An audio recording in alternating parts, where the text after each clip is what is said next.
उसी क्षण अर्जुन को धीरे धीरे होश आने लगा। उसके सामने आचार्य प्रवीण और दिवाकर खड़े थे। दिवाकर ने उसे कसकर गले लगा लिया। अर्जुन, मेरे दोस्त, तुम ही मणिधारक हो। अर्जुन विस्मित रह गया।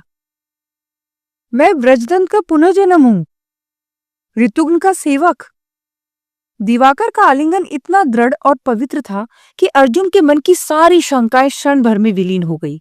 वो समझ गया था कि दिवाकर सच बोल रहा था। तभी आचार्य प्रवीण चीख पड़े, मूर्ख बालकों, समय नष्ट मत करो। अर्जुन ने आचार्य प्रवीण का ये रूप पहली बार देखा था।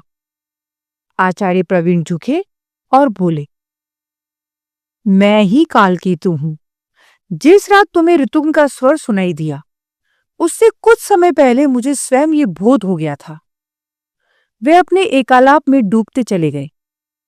ऋतुग्न की खोज में मैं त्रिनेत्र गणेश मंदिर के पुजारी से मिला। उन्होंने मुझे मणिधारक समझ लिया था और अनजाने में करुणामयी की कैद के विषय में सब बता दिया था। मैंने देवी को मुक्त करा लिया, परंतु मुक्त होते ही वो अपने पति की खोज में व्याकुल हो उठी। मैंने उन्हें वचन दिया कि दिवासुर का पता लगा कर रहूंगा। इसलिए मैं तुम सबको लेकर फिर रणथंभौर गया।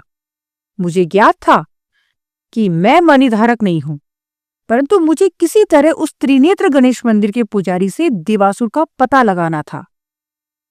आचार्य प्रवीण का एकालाप जारी था और अर्जुन और दिवाकर उन्हें एकटक देख रहे थे। मेरे को तब रोशनी की एक किरण दिखी जब दिवाकर ने अपने स्वप्न के विषय में बताया, तो मैंने उसे पुजारी से मिलने भेजा ताकि वो मेरे जाल में फंस जाए।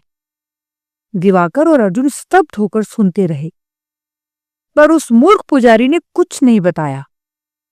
आचार्य प्रवीण बोले, फिर तुमने मुझे अपने स्वप्न के बारे में बताया अर्जुन, और मैंने तुम्हें भी उस पुजारी के पास भेजा। फिर आचार्य प्रवीण थोड़ी देर शांत रहे और बोले, अर्जुन ने तो पुजारी के साथ हुई मुलाकात के बारे में सब कुछ बता दिया था, पर ये धूर्त दिवाकर ये सब छुपा गया कि वो काले अश्व पर बैठकर गुप्त मंदिर गया था। मुझे दिवाकर की सच्चाई तभी ज्ञात हुई जब वो हमें खोजता हुआ कोणार्क मंदिर आ पहुंचा, और ये बात उस त्रिनेत्र गणेश मंदिर के पुजारी के मुंह से निकल गई थी। मैंने ही करुणामयी को बताया कि हम कहाँ हैं। वो तो हमें पहले ही उठा लेती, पर इंस्पेक्टर गणेश आ गया। करुणामयी बोली, अब जो हुआ सो हुआ, हमें रणथंभौर जाना है। आचार्य प्रवीण ने नस्का की ओर देखा, मानो आदेश दे रहे हों। ये कथा अब अपने अंतिम मुकाम पर थी। ऐसा प्रतीत हो रहा था कि पृथ्वी पर दिवासुर का शासन पुनः स्थापित होने जा रहा है। कोणार्क से रणथंभौर पहुंचने में नस्का को लगभग 12 घंटे लगने थे, और उतना ही समय अमावस्या के आरंभ में भी शेष था। ये अमावस्या इस कथा की अंतिम अमावस्या होने वाली थी।